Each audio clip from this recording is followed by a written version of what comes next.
السلام علیکم ورحمۃ اللہ وبرکاتہ۔ الحمد للہ نحمده ونستعینه ونستغفره ونؤمن به ونتوکل علیہ ونعوذ باللہ من شرور انفسنا ومن سیئات اعمالنا من يهده الله فلا مضل له ومن يضلله فلا هادي له ونشهد ان لا اله الا الله وحده لا شريك له ونشهد أن محمدا عبده ورسوله أما بعد أعوذ بالله من الشيطان الرجيم بسم الله الرحمن الرحيم يا أيها الذين آمنوا أنفقوا من طيبات ما كسبتم ومما أخرجنا لكم من الأرض ولا تيمموا الخبيث منه تنفقون ولستم بآخذيه إلا أن تغمزوا فيه واعلموا أن الله غني حميد الشيطان يعدكم الفقر ويأمركم بالفحشاء والله يعدكم مغفرة منه وفضلا والله واسع عليم رب اشرح لي صدري ويسر لي امري واحلل عقدة من لساني يفقهوا قولي۔ نئی محترم، آج جس رکوع مبارکہ کی آپ لوگوں نے تلاوت سنی، یہ سورہ بقرہ کا 37واں رکوع ہے اور اس میں بہت مختصر آیت ہیں 267 سے 273 کا آج ہم مطالعہ کرنے جا رہے ہیں، اور اب گویا کہ صرف سمجھ لیجئے 4 رکوع رہ گئے ہیں، اور انشاءاللہ آج کی نشست ملا کر مغرب کے بعد جو ہم لوگ نشست کریں گے منگل کو، مغرب تو نہیں بلکہ عشاء کے بعد ہی، اس میں انشاءاللہ ہم لوگ بعد از نماز عشاء ہم لوگ انشاءاللہ منگل کو سورہ بقرہ کا اختتام کر لیں گے۔ آپ لوگ کی سہولیت کے لیے میں نے آپ لوگ کا ٹیسٹ آپ لوگ کے وال پیپر پہ رکھ دیا ہے اس پیج کے اوپر، تو آپ لوگ اس کا بھی جواب دے سکتے ہیں، ٹائم لیمٹ کوئی بھی نہیں ہے، ٹھیک ہے، تا حیات آپ لوگ جب چاہیں جواب دے سکتے ہیں۔ اب آپ لوگ کو معلوم ہے کہ یہ جو دوسرا حصہ سورہ بقرہ کا ہے یہ 4 لڑیوں پر مشتمل ہے جو میں آپ لوگ کو بتا چکا ہوں، اور یہ کہانی چلی ہے 19ویں رکوع سے آخری تک۔ 18 رکوع ہم لوگ نے تقریباً سوا پارے پڑھ لیے تھے اور اس کے بعد اس کا ٹیسٹ بھی لے لیا تھا، اور اب جو ہم لوگ انشاءاللہ 22 رکوع کے آخر پہ ہی ہیں ہم لوگ، گویا کہ اب یہ دوسرا حصہ، نصف حصہ سورہ بقرہ کا، وہ بھی اب اختتام کی طرف جا رہا ہے۔ اس نصف حصے میں 4 لڑیاں ہیں جو میں آپ لوگ کو بار بار توجہ دلاتا رہتا ہوں: جہاد بالمال، جہاد بالنفس، عبادات اور معاملات۔ اور جہاں انسانی معاملات کا ذکر آئے گا وہاں انسانی ہمدردی ہمیشہ پیش نظر ہوگی، اور انسانی ہمدردی کو وقت ضرورت میں سب سے اہم کڑی جس کی ہے اور موجودہ حال میں جس کی بہت اشد ضرورت بھی ہے، وہ ہے انفاق، خرچ کرنا اللہ کے بندوں کے لیے، اللہ کے دین کے لیے۔ چنانچہ پچھلی نشست میں آپ لوگوں نے 2 حدیں دیکھی ہوں گی اللہ کی راہ میں خرچ کرنے کے لیے۔ ایک تو بندوں پہ خرچ کرنا، بیواؤں کا حق، یتیموں کا حق، مسکین جیسے قرابت دار، بھائی بہن، یہ سارے رشتے، والدین۔ اور دوسری چیز ہے اللہ کے دین کے خاطر خرچ کرنا، جس کو اصل قرض حسنہ کہتے ہیں، انفاق فی سبیل اللہ۔ کیونکہ اللہ کا دین آج تو مغلوب ہے، ہم آس پاس اپنے دیکھیں تو اللہ کا دین ظاہر بات ہے غالب تو نہیں ہے، باطل کی ایک یلغار ہے، کفر کا نظام ہے، ہر طرف اللہ کے آگے جو ہم لوگ عبادات بھی کر رہے ہیں اس میں بھی کوئی خاص روح تو موجود نہیں ہے، ایک اللہ کے خلاف بغاوت آج کی دنیا میں قائم ہے۔ تو اللہ سبحانہ و تعالیٰ کہہ رہا ہے کہ دین پر میرا عمل نہیں ہو رہا ہے، تو ظاہر بات ہے دین تو مغلوب ہے، غالب تو نہیں ہے۔ تو اس دین کی سربراہی کے لیے اور اس دین کی بالادستی کو قائم کرنے کے لیے جو اہل ایمان خرچ کریں گے وہ اللہ اپنے اوپر ذمے رکھتا ہے قرض حسنہ، کہ ان کو میں لازماً اجر دوں گا۔ اب یہ اللہ کی مشیت ہے، یا تو وہ دنیا میں بھی مال کا اجر دے دیتا ہے یا آخرت میں بھی۔ آخرت میں تو گارنٹی انشاءاللہ دے گئی، لیکن شرط اول یہ ہے کہ اس میں ریاکاری نہ ہو، یہ بھی ہم لوگ پچھلی نشست میں پڑھ چکے ہیں۔ آج انفاق فی سبیل اللہ کا گویا کہ ایک کلائمیکس آپ لوگوں کو نظر آئے گا کہ یہ مال خرچ کرنے کا اصل حقدار کون ہے، کس کو یہ مال دینا چاہیے، اور یہ مال جن کو دینا چاہیے آج امت مسلمہ اس مال کے حقدار کو پہچاننے سے اوجھل ہوئی ہے، ان کو پتہ ہی نہیں ہے کہ اصل حقدار یہ ہیں۔ تو آج کی نشست کی جو آخری آیت آپ لوگ کو سمجھ آئے گی، وہ آپ لوگ کو اس طریقے سے اس کو سمجھیے گا کہ اصل مال کے حقدار جو ہیں وہ یہ لوگ ہیں، جو کہ آیت نمبر 273 میں آپ لوگ کو نظر آئے گا انشاءاللہ۔ تو میرے خیال سے اتنی تمہید کافی ہے، اب مجھے بسم اللہ کرنا چاہیے کیونکہ آلریڈی وقت آگے ہو چکا ہے۔ اعوذ باللہ من الشیطان الرجیم، بسم اللہ الرحمن الرحیم۔ یا ایہا الذین آمنوا انفقوا من طیبات ما کسبتم ومما اخرجنا لکم من الارض۔ اے ایمان والوں، خرچ کر دیا کرو، اور خرچ کرنے سے مراد کیا ہے؟ جو ہم نے تمہیں دیا ہے۔ انفقو یعنی میں بار بار بتاتا ہوں کہ انسان کی اپنی کوئی فہم، اپنی کوئی حکمت، اپنی کوئی حیثیت اور اپنا کوئی اقتدار نہیں ہے اس مال کو کمانے میں، یہ مال تو اللہ ہی دیتا ہے۔ تو اللہ سبحانہ و تعالیٰ کہہ رہے ہیں اس پورے مال کو جتنی ضرورت سے بچ جائے، جو سرپلس ویلیو ہے وہ بچ جائے، اس کا اصل تقاضا کیا ہے کہ اس کو خرچ کر دیا جائے، اور خرچ بھی کس چیز میں کیا جائے؟ من طیبات ما کسبتم، خرچ اس میں سے کرو جو عمدہ چیز ہم نے تمہیں دی ہے اپنی کمائی میں سے۔ ما کسبتم یعنی تم اگر کوئی نیک چیز خرچ کرو گے، اچھی چیز خرچ کرو گے، بھلی چیز خرچ کرو گے، تو اس کا زیادہ مرتبہ اور مقام اللہ کی نظر میں ہوگا۔ وَمِمَّا أَخْرَجْنَا لَكُم مِّنَ الْأَرْضِ، اور اس میں سے خرچ کرو جو ہم نے تمہارے میں سے زمین میں سے پیدا کرا ہے، یعنی زمین میں تلاش کرو، تمام حلال چیزیں ہیں اس کو ڈھونڈو، پھر خرچ اس کو کرو نا۔ جو چیز تم نے کمائی ہے اس کا بہترین پہلو اس کو خرچ کرو، کیونکہ تم دے کس کو رہے ہو یہ بھی سمجھو، تم دے رہے ہو اللہ کے نام کو، اللہ کے نام پہ دے رہے ہو، اس کے دین کی بالادستی کے لیے دے رہے ہو، اس کی دین کی حاکمیت کو قائم کرنے کے لیے دے رہے ہو، تو اچھی چیز دو، بھلی چیز دو، پاکیزہ چیز دو۔ اور زمین سے جو نباتات ہیں ان میں سے بھی خرچ کرو، اس میں ردی مال کا ارادہ نہیں کرو، یہ نہیں کہ وہ چیز جو رفتہ ہو گئی اور دل سے اتر گئی اور ردی مال کا حصہ ہو گئی، اس کا ارادہ نہ کرو، اسے خرچ نہ کرو۔ یعنی یہ معاملہ یہاں پہ نباتات اور یہ جو مما لکم من الارض و مما اخرجنا لکم من الارض کا لفظ آئے، اس میں یہ بھی معاملہ ہو سکتا ہے، یعنی بھیڑ بکریوں کا بھی جو غلہ ہوتا ہے وہ ذرا کمزور یا لاغر ہو جائے تو انسان اس کو صدقہ کر رہا ہوتا ہے، یہ نہیں کرنا ہے، بلکہ وہ بھیڑ بکری کا غلہ جو کہ مضبوط ہو، طاقتور ہو، قوی ہو، لہٰذا صرف مقصود یہ نہ ہو کہ گنتی پوری کرنا واجب ہو، نہیں، بلکہ اچھی چیز دو۔ اور یہ بھی بات سمجھو کہ اگر خود تم کو ایسی چیز کوئی دے تو تمہیں کیسا لگے گا؟ یہ آگے آیت آ گئی ہے، وَلَا تَيَمَّمُوا الْخَبِيثَ مِنْهُ تُنْفِقُونَ وَلَسْتُمْ بِآخِذِيهِ إِلَّا أَن تُغْمِضُوا فِيهِ، اور ناکارہ چیز کی طرف نیت مت لے کر جایا کرو کہ اس میں سے خرچ کریں، یعنی یہی جو میں نے آپ کو بتائی کہ بری چیز جو دل سے اتر گئی، یہ آگے آیت آپ لوگ کو اور کھل کے نظر آئے گی چوتھے پارے میں، لَن تَنَالُوا الْبِرَّ حَتَّى تُنْفِقُوا مِمَّا تُحِبُّونَ، کہ تم نیکی کی گرد کو پہنچ نہیں سکتے، اس کی دھول تک نہیں دیکھ سکتے جب تک کہ خرچ نہ کر دو اس چیز میں سے جو تمہارے میں سے محبوب ہے۔ یہ نہیں کہ وہ چیز جو رفتہ ہو گئی، دل سے اتر گئی اور آپ نے خرچ کر دیا اور پھر آپ نے یہ سمجھا کہ حاتم طائی کی قبر کو لات مار دیا، نہیں، یہ نہیں، مما تحبون، جو تمہیں محبوب ہو۔ تو ولا تیمموا الخبیث، خبیث چیزیں کا ارادہ مت کیا کرو، یہ چیز نہیں کہ گندی چیز ہے، کیونکہ دیکھو تم اللہ کو دے رہے ہو، منہ تنفقون، کہ اس کو خرچ کرو، ولستم بیاخذیہ الا ان تغمضوا فیہ، حالانکہ تم خود اس کو لینے والے نہیں ہو، تمہیں خود کوئی اگر چیز دی جائے ایسی تو تم لو گے اس کو؟ ایسا بھی تو ہو سکتا ہے نا کہ تم الٹے خود محتاج ہو جاؤ اور تمہیں ضرورت پڑ جائے، پھر اگر تمہیں ایسی کوئی چیز چپکائے گا، تمہیں کوئی ایسی چیز دے گا تو تم بھی قبول نہیں کرو گے، تم بھی قبول نہیں کرو گے اس چیز کو۔ لیکن الا ان تغمضوا فی، سوائے اس کے کہ چشم پوشی کر کے لے لو، یعنی اگر کوئی ایسا گھٹیا مال دے اور پھر بھی آپ کو لینے کی حاجت ہو جائے، یعنی انتہائی مجبوری کی حالت میں اللہ ڈال سکتا ہے نا کسی کو بھی، تو احتیاج اس درجے بڑھ جائے کہ انسان یہ سوچے کہ something is better than nothing, کہ ردی مال بھی مل جائے تو غنیمت ہے، الا ان تغمضوا فی، سوائے یہ کہ تم چشم پوشی کر کے لو، تو اس کو تو لینے پہ تمہاری حالت مجبور ہو جائے گی نا۔ تو یہ معاملہ تم دین کے معاملے میں بھی سوچو کہ ایک چیز جو تم اللہ کو دے رہے ہو وہ اچھی دو،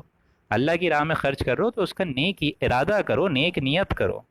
بسبب یہ کہ اگر وہی حالت تم پہ آ جائے، تم خود محتاج ہو جاؤ اور تمہیں اگر کوئی ردی مال چپکائے، تمہیں کوئی ردی مال دے تو تمہیں کیسا لگے گا؟ الا ان تغمضوا فی، سوائے یہ کہ چشم پوشی کر کے لے لو کہ something is better than nothing. وَاعْلَمُوا، اور جان لو، ان اللہ غنی حمید، کہ اللہ تعالیٰ غنی ہے اور حمید ہے۔ یہ بار بار آپ لوگ کو انفاق فی سبیل اللہ میں غنی کا لفظ آئے گا، میں آپ کو پچھلی نشست میں بتا چکا ہوں، غنی بار بار کہتا ہے، اس لیے کہ یہ نہ سمجھو کہ یہ مال تم غریب کو دے رہے ہو، نہیں، بلکہ انڈائریکٹلی غریب کے طفیل سے تم اللہ کو دے رہے ہو، اس لیے اس حساب سے دو کہ تم کس ذات کو دے رہے ہو. اور یہ بات میں پچھلی نشست میں بتا چکا ہوں، حدیث میں آتے ہیں الفاظ یہ کہ اللہ تعالیٰ روز قیامت اپنے بندوں سے شکوہ کرے گا کہ اے میرے بندے، اے میرے بندے، اے نوع آدم، اے بنی آدم، تم یاد کرو میں بھوکا تھا اور میں تمہارے پاس آیا تھا روٹی طلب کرنے، لیکن تم نے مجھے روٹی نہیں کھلائی. اب بندہ وہاں ہکا بکا ہو کے روز قیامت پوچھے گا اللہ سے، یا اللہ تو غنی تھا، تو غنی تھا، تو غنی ہے، تو غنی رہے گا، تجھے کیا بھوک کی احتیاج ہو سکتی ہے؟ لیکن پھر وہی لفظ غنی. تو اللہ کہے گا میرا ایک بندہ غریب آیا تھا تمہارے پاس، تمہارے دروازے پہ اس نے دستک دی، لیکن تم نے اس کو روٹی کے لیے نہیں پوچھا. تو تم نے اس کو نہیں پوچھا، وہ میں ہی تو تھا، تم اس کو دیتے تو تم مجھے ہی تو دیتے، تم نے اس کو نہیں پوچھا. اے میرے بندے میں ننگا تھا، میں چاہتا تھا کہ میرے اوپر سطر ڈھک دیا جائے، مجھے لباس دے دیا جائے، لیکن تو نے مجھے لباس نہیں دیا. انسان روز قیامت پوچھے گا یا اللہ تجھے کس لباس کی ضرورت، تو غنی ہے، تو ہر احتیاج سے، ہر ذوف سے، ہر بیماری سے مبرہ ہے، منزہ ہے، اعلیٰ ہے، عرفہ ہے، تجھے کیا ضرورت، غنی ہے تو. لیکن اللہ کہے گا کہ میرے بندے، میرا ایک بندہ آیا تھا غریب جس کے اوپر سطر نہیں تھے، اگر تو اس پہ سطر ڈھپ دیتا، اس کو لباس دے دیتا، اس کو کچھ کپڑے دے دیتا تو مجھے ہی تو دیتا. تو یہ معاملہ ہے. واللہ غنی وَاعْلَمُوا أَنَّ اللَّهَ غنی. مال سمجھ لیجئے کہ جو ہم دیتے ہیں وہ اللہ کو دے رہے ہیں، یہ نہ سمجھیں کہ ہم لوگوں کی حاجت پوری کر رہے ہیں، نہیں. وَاعْلَمُوا أَنَّ اللَّهَ غنی، حمید، اور حمید بھی ہے، اپنی ذات میں خود محمود بھی ہے. کوئی خوبصورتی اگر آپ دیکھیں گے تو اس کو ظاہر کرنا پڑتا ہے کہ دیکھو اس میں یہ خوبصورتی ہے، میں نے پینٹنگ بنائی ہے، اس اینگل سے دیکھو، اس زاویے سے دیکھو. لیکن اللہ کی خوبصورتی تو از خود ظاہر ہے، اسے کسی حمد کی، اسے کسی پاکی بیان کرنے کی حاجت ہے ہی نہیں. وہ تو انڈائریکٹلی الٹیمیٹ سورس آف پاکی تو وہی ہے، اور الٹیمیٹ سورس آف خوبصورتی بھی تو وہی ہے. ان اللہ غنی حمید. الشیطان یعدکم الفقر ویأمرکم بالفحشاء. اے انسانوں کان کھول کے سن لو کہ شیطان تمہیں ڈرائے گا فقر سے، تم کو محتاجی سے ڈرائے گا. وَيَأْمُرُكُمْ بِالْفَحْشَاءِ، اور تم کو وہ بات کہنے کا مشورہ دے گا جو کہ فحش ہوگی، بےہودہ ہوگی. یہ اندیشہ دیتا ہے شیطان، ابھی بھی آج کے زمانے میں بھی دے رہا ہے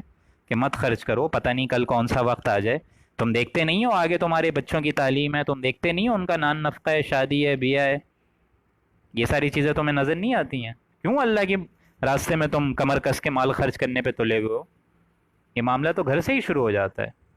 الشیطان یعدکم الفقر، شیطان تمہیں دعوت دے گا فقر کی، بھوک کی. تم سوچو گے کہ مال جمع کر کے رکھا جائے اسی میں عافیت ہے، نہیں. وَيَأْمُرُكُمْ بِالْفَحْشَاءِ، اور بری بات کہنے کا حکم دے گا. وَاللَّهُ يَعِدُكُمْ مَغْفِرَةً مِّنْهُ وَفَضْلًا، اور اللہ تمہیں دعوت دے رہا ہے اپنی مغفرت کی، بخشش کی، اور اپنے فضل کی. اللہ وعدہ فرما رہا ہے. یہ اسی طرح ہے جس طرح ایک بڑا خوبصورت شعر ہے، رخ روشن کے آگے شمع رکھ کے وہ یہ کہتے ہیں ادھر جاتا ہے دیکھیں یا ادھر پروانہ آتا ہے. تو ہم سارے پروانے کی طرف ہیں، اب دیکھ لو کس کی بات ماننی ہے. شیطان کی بات ماننی ہے، وہ کہے گا فقر آ جائے گا، بیماری آ جائے گی، مال کم ہو جائے گا، بچا بچا کے رکھو، تو بچا بچا کے نہ رکھ، اسے تیرا آئینہ ہے وہ آئینہ، تو وہ تو یہ معاملات کہے گا. اور اگر اللہ پر اعتماد کرتے ہو اور آج یہ بلیف کرتے ہو کہ سب حاجات میری وہ پوری کرے گا، جس طرح آج کر رہا ہے کل بھی کرے گا، کل کر رہا ہے پرسوں بھی کرے گا، ساری زندگی کرے گا. واللہ واسع علیم، اور اللہ تعالیٰ واسع ہے، وسعت والا ہے، اسپیشیس ہے، اس کے خزانے میں بھائی کوئی کمی نہیں ہوگی. تم اعتماد تو کر کے دیکھو. علیم بھی ہے، علم رکھتا ہے کہ میرا بندہ کیا خرچ کر رہا ہے، یہ بھی دیکھتا ہے، تو اس کے خزانے میں کوئی کمی نہیں ہوگی. بس تم اپنی نیت درست کر لو، معاملہ اللہ اللہ خیر صلی اللہ. واللہ واسع علیم. یؤتی الحکمت من یشاء،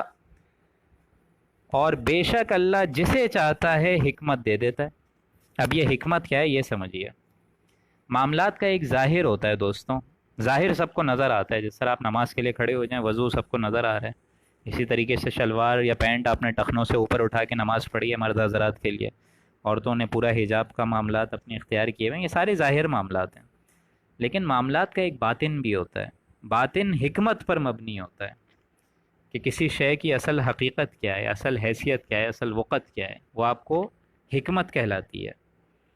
اے اہل نظر ذوق نظر خوب ہے، لیکن جو شے کی حقیقت کو نہ دیکھے وہ نظر کیا. جو اصل شے کی حقیقت کو ہی نہ دیکھ سکے اس فائدہ کیا اس چیز کا. وہ اصل حقیقت جو لوگوں پر عریاں ہو جاتی ہے، واضح ہو جاتی ہے، وہ کہلاتی ہے حکیم۔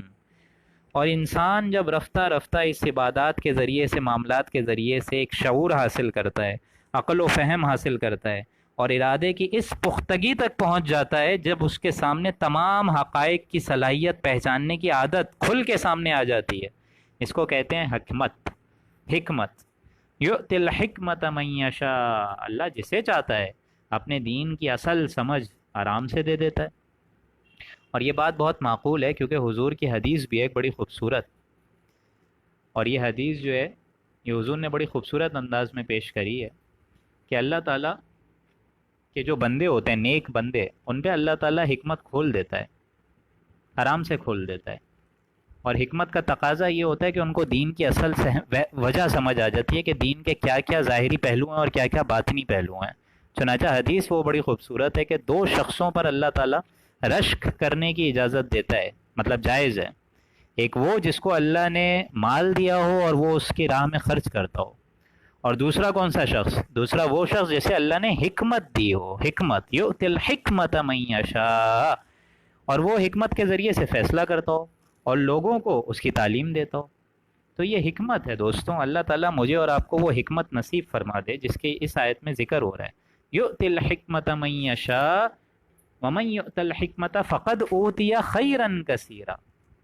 اور بے شک جس کو اصل یہ حکمت مل جائے، دین کا فہم مل جائے، فقد اوتی خیرا کثیرا، اسے تو بہت مل گیا، خیر کثیر، سب سے عظیم دولت، جو کہ آج بھی ہم لوگ ایمان کی دعا کرتے ہیں، اور ایمان ملے گا کہاں سے؟ قرآن سے ہی۔ وَاجْعَلْهُ لَنَا إِمَامًا وَنُورًا وَهُدًى وَرَحْمَةً، کہ یا رب ہمارے اس قرآن کو ہمارا امام بنا، نور بنا، ہدایت کا ذریعہ بنا، اور رحمت کا تقاضا پورا کرنے کا ذریعہ بنا۔ تو یہ ایمان تو یہاں سے ملے گا، یہ ہے اصل چیز۔ یؤتی الحکمت من یشاء ومن یؤت الحکمت فقد اوتی خیرا کثیرا،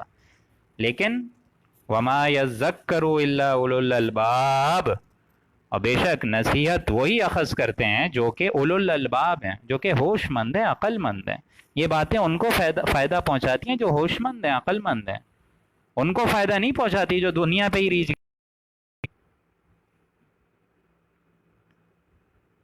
لہٰذا یہ تمام باتیں ان کو فائدہ پہنچائیں گی جو ہوش مند ہیں، عقل مند ہیں، لیکن ان کو نہیں جو کہ دنیا پہ ریچھ گئے ہیں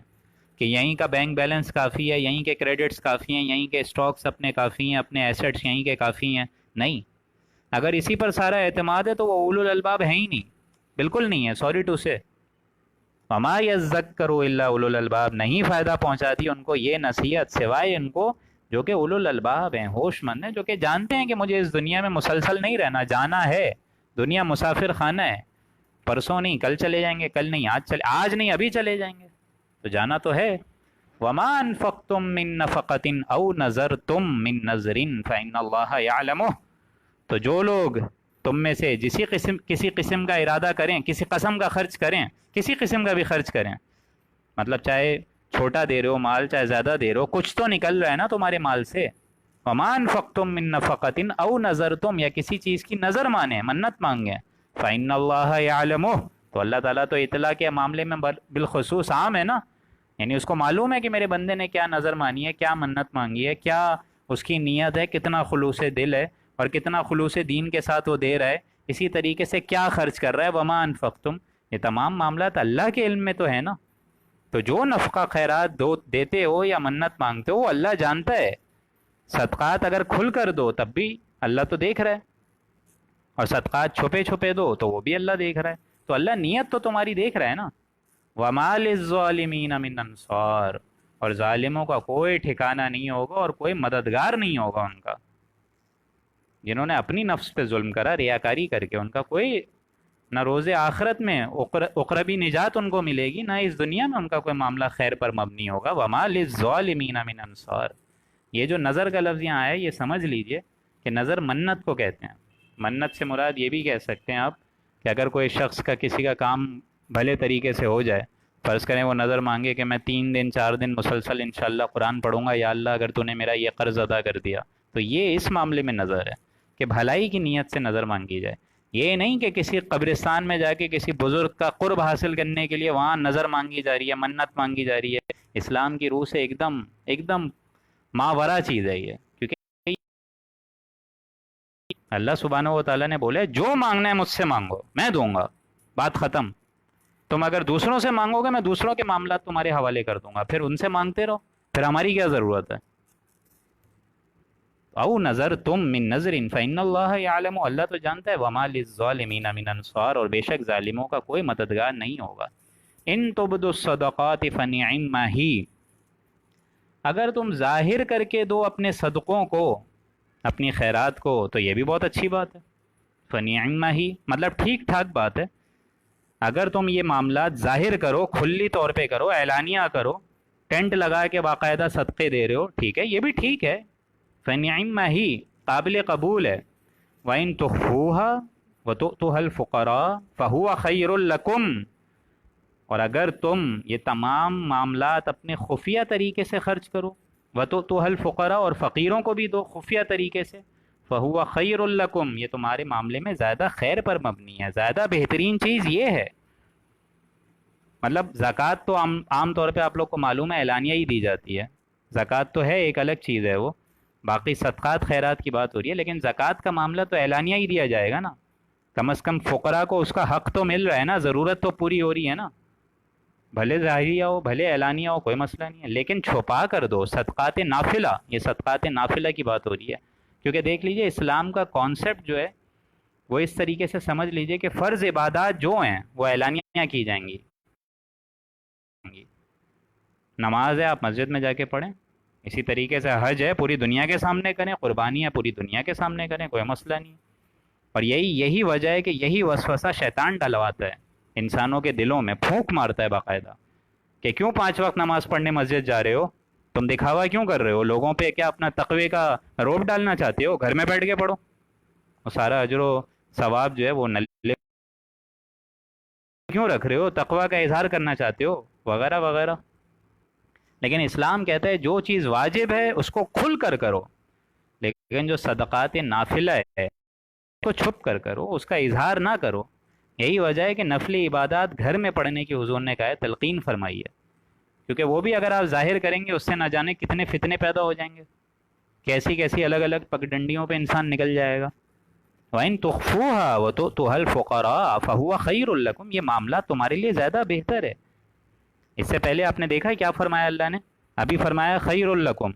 اور اس سے پہلے کیا فرمایا، ان تبدوا الصدقات فنعما ہی، یعنی صدقات خیرات کرو تو یہ بھی کافی ہے، قابل قبول ہے، کیونکہ کنجوس کے مال سے کچھ تو نکلے گا نا، صحیح ضرورت تو کسی کی پوری ہوگی نا، لیکن صدقات نافلہ چھپ کر دو تو یہ خیر لکم، زیادہ بہتر ہے۔ وَيُكَفِّرُ عَنْكُم مِّن سَيِّئَاتِكُمْ، اس کا اجر کیا دے گا اللہ تعالیٰ تمہارے گناہوں کو، تمہارے گناہوں پہ جو نامہ اعمال پہ داغ لگیں اس سے پردہ پوشی فرمائے گا، اللہ کی رحمت جوش مارے گی، تمہارے گناہوں کو معاف کر دے گا اللہ، واللہ بما تعملون خبیر، اور اللہ تعالیٰ تمہارے تمام معاملات کا خبیر ہے، دیکھ رہا ہے تم کیا کر رہے ہو، خبر رکھتا ہے۔ اور یہی وجہ ہے کہ حضور بھی فرماتے تھے کہ جو نیکی کا صرف ارادہ کرے، نیکی کی تعمیل نہ کر سکے، نیکی اس کی تکمیل نہ ہو سکے، نیکی پوری نہ ہو سکے، فرض کریں اگر کل کو ہمارا کوئی سننے والا، بہت سارے ماشاءاللہ آپ لوگ سنتے ہیں، اگر کوئی یہ سوچ لے کہ اگلے سال میں انشاءاللہ حج کروں گا، اس کے پاس مالی وسعت اتنی ہوئی نہیں، یا بیچ میں اس کے خرچے زیادہ ہو گئے، پھر بھی نیت کا ثواب ملے گا اس کو۔ لیکن جو شخص سوچے ہی نہیں کہ مجھے حج کرنا ہی نہیں ہے، مجھے زکوٰۃ دینی ہی نہیں ہے، مجھے رات کو اٹھ کے تہجد پڑھنی ہی نہیں ہے، مجھے قرآن کے ساتھ اپنی زندگی وابستگی کرنی ہی نہیں ہے، تو اس کا اجر کیا ہوگا پھر، اس کی ارادہ ہی نہیں ہوا۔ چنانچہ اپنی نیت کو دوستوں صحیح کریں، وَإِن تُخْفُوهَا وَتُؤْتُوهَا الْفُقَرَاءَ فَهُوَ خَيْرٌ لَكُمْ وَيُكَفِّرُ عَنْكُم مِّن سَيِّئَاتِكُمْ وَاللَّهُ بِمَا تَعْمَلُونَ خَبِيرٌ۔ 2 آیات رہ گئی ہیں، لَيْسَ عَلَيْكَ هُدَاهُمْ وَلَكِنَّ اللَّهَ يَهْدِي مَن يَشَاءُ وَمَا تُنْفِقُوا مِنْ خَيْرٍ فَلِأَنفُسِكُمْ۔ اب یہ آیت آ گئی ہے بہت سخت حضور کے معاملے میں، لَيْسَ عَلَيْكَ هُدَاهُمْ وَلَكِنَّ اللَّهَ يَهْدِي مَن يَشَاءُ، صلی اللہ علیہ وآلہ وسلم آپ کی ذمہ داری نہیں ہے کہ آپ ہدایت دے دیں کسی کو، وَلَكِنَّ اللَّهَ يَهْدِي مَن يَشَاءُ، یہ ہم ہیں جو ہدایت دیتے ہیں، یہ اللہ کی ہدایت کا ذمہ ہے، اللہ جسے چاہے ہدایت دے دے۔ بنیادی طور پر حضور اکرم صلی اللہ علیہ وآلہ وسلم کی جو اصل اہمیت ہے وہ کیا ہے، بشیر و نذیر، بشیرا و نذیرا، کہ آپ بشارت دے دیجئے جو ہمارا بندہ اگر نیک راستے پہ چلنا چاہے آپ بشارت دے دیجئے کہ عنقریب جنت تمہارے انتظار میں ہے، اور جو برے راستے پہ چلنا چاہے ہی از اکاؤنٹیبل فار ہم سیلف اور ہر سیلف، پھر آپ اس پہ داروغہ نہیں ہیں و نذیر، آپ بس سمپل اس کو بتا دیں کہ لوگوں غلط کر رہے ہو، پھر آگ میں جاؤ گے، اب دیکھ لو اپنے معاملات۔ تو بنیادی طور پر بشیرا و نذیرا پہلے پارے میں ہم لوگ پڑھ چکے ہیں نا، ابھی زیادہ دور تو نہیں ہوئی، پچھلے مہینے ہی ہم لوگوں نے یہ آیت پڑھی ہے وہاں پہ، ولا تسلوا عن اصحاب الجحیم، اے نبی آپ سے نہیں پوچھا جائے گا ان جہنمیوں کے بارے میں کہ اے محمد صلی اللہ علیہ وآلہ وسلم ہم نے آپ کو بھیجا، آپ کے ہوتے ہوئے یہ جہنم میں کیسے چلے گئے؟ نہیں، لیس علیک ھداھم، اے نبی آپ کی ذمہ داری نہیں ہے کہ آپ ان کو ہدایت دیں، ولکن اللہ یہدی من یشاء، یہ تو ہم دیتے ہیں ہدایت، ہم دیتے ہیں، بشرط یہ کہ انسان ہدایت پہ آنے کی ارادہ کر لے، بس نیت کر لے کہ مجھے اس قرآن کے ذریعے اپنی زندگی گزارنی ہے۔ اور یہی وجہ ہے یہ جو آیت میں الفاظ آئے ہیں یہاں پہ علیہ کا، لیسا علیہ کا، اس سے مجھے وہ بڑی حدیث خوبصورت یاد آ گئی، حضور نے فرمایا القرآن حجت لک او علیہ کا، او علیہ کا، لوگوں یا یہ قرآن حجت ہے تم سب کے لیے یا تمہارے خلاف، یہ قرآن ہی گواہی دے گا، حجت کرے گا روز قیامت، اللہ تعالیٰ اس کو زبان دے گا، زبان عطا فرمائے گا، اور یہ قرآن کہے گا روز محشر میں کہ یا اللہ یہ مجھے پڑھتا تھا جیسا پڑھنے کا حق ہے، مانتا تھا جیسا ماننے کا حق ہے، عمل کرتا تھا جیسا عمل کرنے کا حق ہے، دعوت و تبلیغ دیتا تھا جیسا کہ اس کا حق ہے، لوگوں تک پہنچاتا تھا جیسا کہ اس کا حق ہے، القرآن حجت لک، تو یا اللہ میری شفاعت اس کے معاملے میں قبول فرما، حجت لک، میری حجت قبول فرما، او علیک، یا یہ قرآن آپ کے اور میرے خلاف بھی خدا نہ کرے کھڑا ہو سکتا ہے کہ یا اللہ یہ مانتا تھا کہ میں تیرا کلام ہوں لیکن پڑھتا ہی نہیں تھا، یا پڑھتا تھا تو سمجھتا ہی نہیں تھا، ایسا پڑھتا تھا جیسے کچھ الفاظ رٹے ہوئے ہوں ویسے پڑھتا تھا، ایک ردی کا معمولی اخبار بھی اگر انسان لے کر آئے کیسے دل سے پڑھتا ہے، اور یہ اللہ کی کتاب ہے جو آج تک امت محمدی کے پاس محفوظ ہے، سلامت ہے، لیکن آج انسان اس کو دل سے پڑھتا ہی نہیں ہے، مجھے حیرت ہوتی ہے کیسے نہیں پڑھتا، ساری کی ساری گائیڈنس، ساری کی ساری ہدایت کی سورس، سرچشمہ، منبع حیات، مبدأ اخلاق، سب کچھ اس قرآن میں، لیکن انسان دیکھیں کس طرح پیٹھ پیچھے ڈال کے بیٹھا ہوا ہے آج،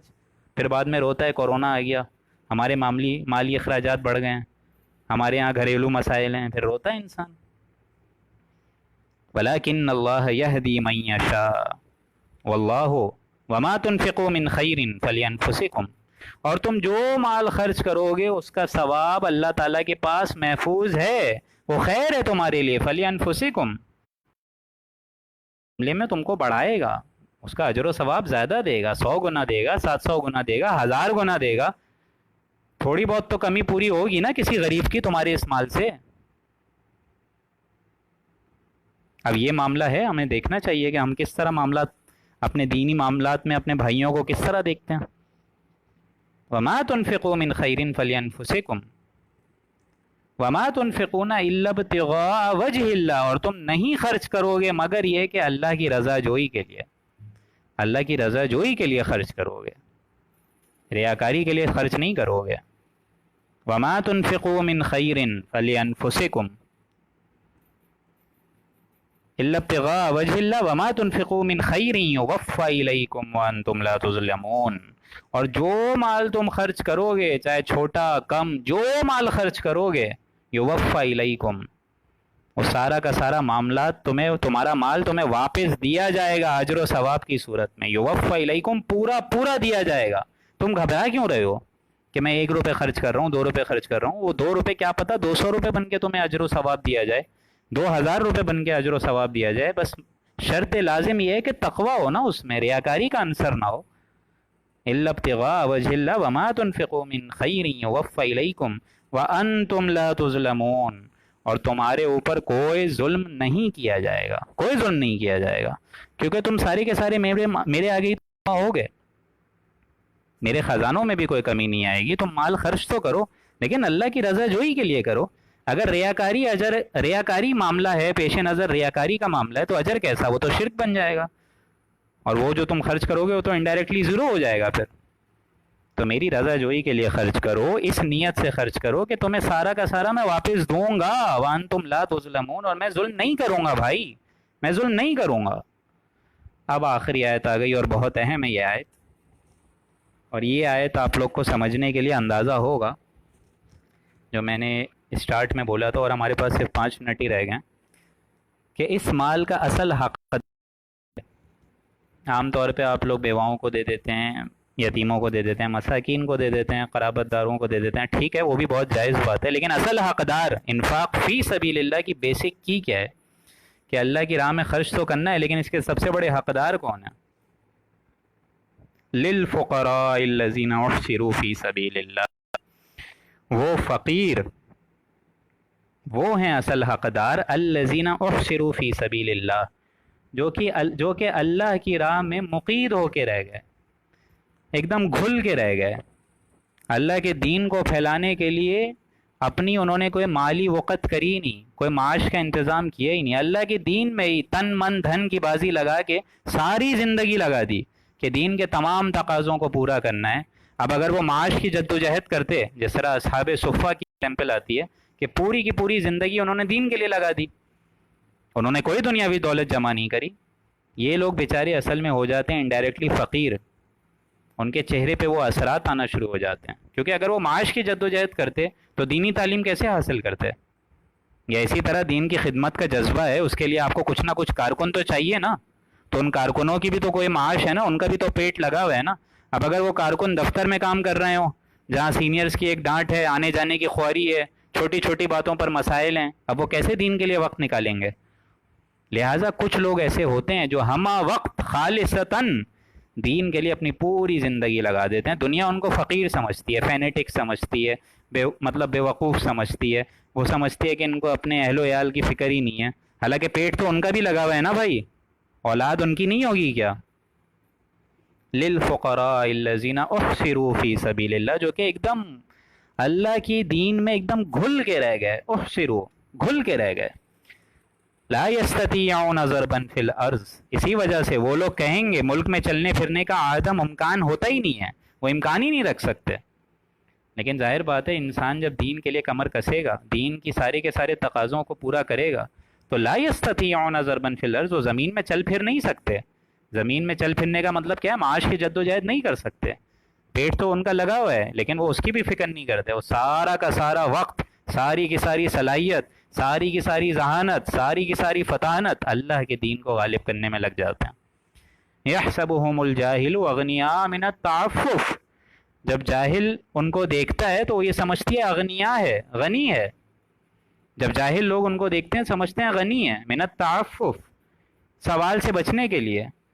انسان یہ سمجھتا ہے کہ یہ غریب تو نہیں لگ رہا، یہ تو چلو جیسے بھی اس کے تاثرات ہیں لیکن اس نے کبھی ہم سے سوال تو کرا نہیں نا، وہ یہ سمجھتے ہیں کہ یہ تو غنی ہے، سوال نہیں کرا مطلب ہم سے کبھی لپٹ کے مانگا تو نہیں نا کہ میری بھی اولاد ہے، میرا بھی پیٹ لگا ہے، مجھے 2000 روپے دے دو، کبھی مانگا نہیں نا، کیونکہ ان کے اندر وہ حمیت ہے، ان کے اندر وہ عزت، لوگ سمجھتے ہیں یحسبهم الجاہل، جاہل لوگ یہ سمجھتے ہیں اغنیاء، غنی ہیں یہ لوگ، مانگتے نہیں ہیں، من التعفف، بھائی وہ مانگ اس لیے نہیں رہا کیونکہ وہ اس قسم کا غریب ہی نہیں ہے، وہ اس قسم کا سائل ہی نہیں ہے، اس کو اپنی عزت نفس زیادہ محبوب ہے۔ تعرفهم بسیماہم،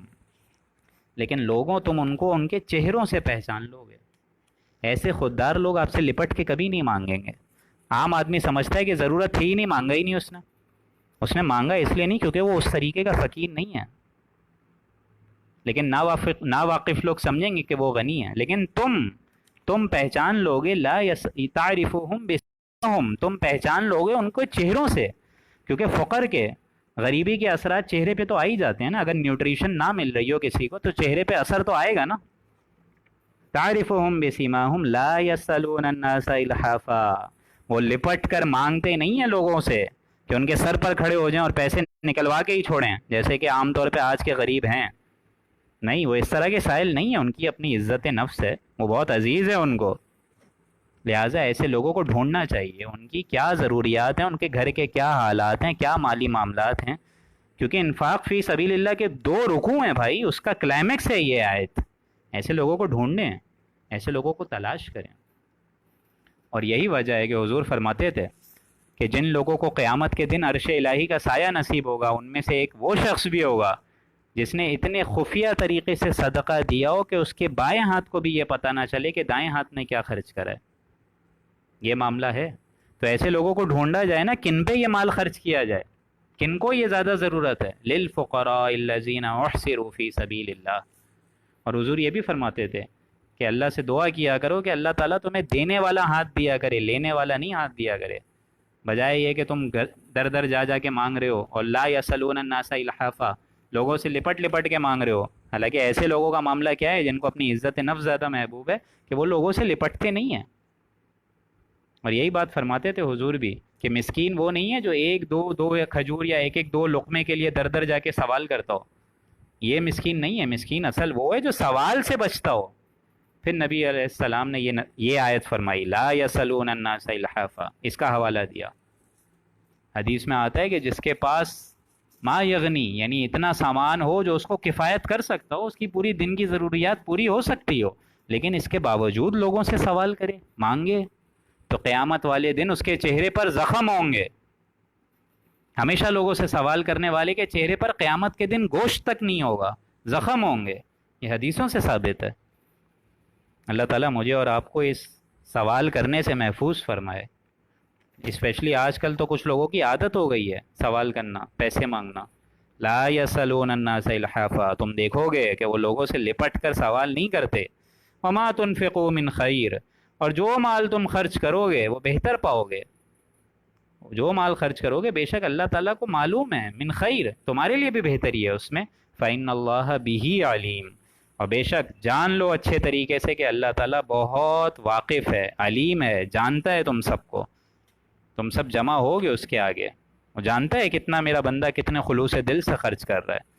اور یہی وجہ ہے کہ اس آیت کے بعد مجھے اور اندازہ ہوتا ہے کہ ان فقیروں کی کتنی عظمت ہے, جو کہ حضور فرماتے تھے کہ قیامت کے دن میں کہاں ملوں گا. حضور فرماتے تھے, صحابی کہتے تھے کہ آپ کہاں ملیں گے روز محشر, جب اللہ کی عدالت قائم ہوگی آپ کہاں ہوں گے اس روز. حضور فرماتے تھے کہ قیامت کے دن تم دیکھو گے لوگوں کہ میں اپنے غریبوں کے ساتھ کھڑا ہوں گا, غریبوں کے ساتھ. لیکن وہ غریب, یہ غریب جس کو اس قرآن کی اس آیت 273 آیت نے حوالہ دیا ہے, یہ ایسے غریب جو کہ لوگوں سے لپٹ کے نہیں مانگتے, ان کے اندر عزت نفس ہے, ان کے اندر حمیت دین ہے. لیکن ہمارے ذہنی تصور کچھ اور ہیں. ہمارا ذہنی تصور یہ ہے جس کے پاس مال ہے, دولت ہے, سیوک گاڑی ہے, کرولا گاڑی ہے, بہت اچھی رولیکس کی گھڑی ہے, برانڈڈ کپڑے ہیں, وہ عزت والے. جو جتنا مال و دولت والا ہے وہی عزت والا ہے. حالانکہ حقیقت دوستوں اس کے برعکس ہے. زیادہ مال و دولت میں تو اللہ کو بھول جانے کا رسک زیادہ ہے. اگر زیادہ مال کی کثرت ہوگی, جیسے حدیث سے بھی ثابت ہے, مال کی کثرت ہوگی تو عین ممکن ہے کہ وہ اللہ سے تمہیں بھلا دے. اور اگر مال کم ہوگا, یہ سوچ میں رہو گے کہ غربت ہے, کل کیا کھاؤں گا, آج کی حالت ٹائٹ ہے, کل کیا کھاؤں گا, پرسوں کیا بیوی بچوں کو کھلاؤں گا, تو اللہ تعالیٰ یاد رہے گا. لہٰذا یہ غربت والا معاملہ, غربت والا امتحان زیادہ آسان ہے. تم سمجھ رہے ہو کہ دولت والا آسان امتحان ہے, نہیں, دولت والا زیادہ مشکل امتحان ہے. اس میں اللہ کو بھول جانے کا رسک زیادہ ہے. اللہ تعالیٰ سے دعا ہے کہ اللہ تعالیٰ نے ہم نے جو یہ رکوع پڑھا ہے اس پہ ہمیں کامل عمل کرنے کی توفیق عطا فرمائے, اور ایسے لوگوں کو بالخصوص ہمارے معاشرے میں ڈھونڈنے کی توفیق عطا فرمائے جو کہ لا یسلون الناس الحافا, جو لوگوں سے چمٹ کر سوال نہیں کرتے. اس دعا کے ساتھ اختتام کرتے ہیں کہ اللہ تعالیٰ میرا اور آپ کا حامی و ناصر ہو. بارک اللہ لنا ولکم فی القرآن العظیم ونفعنی وإیاکم بالآیاتہ والذکر الحکیم. صدق اللہ العظیم.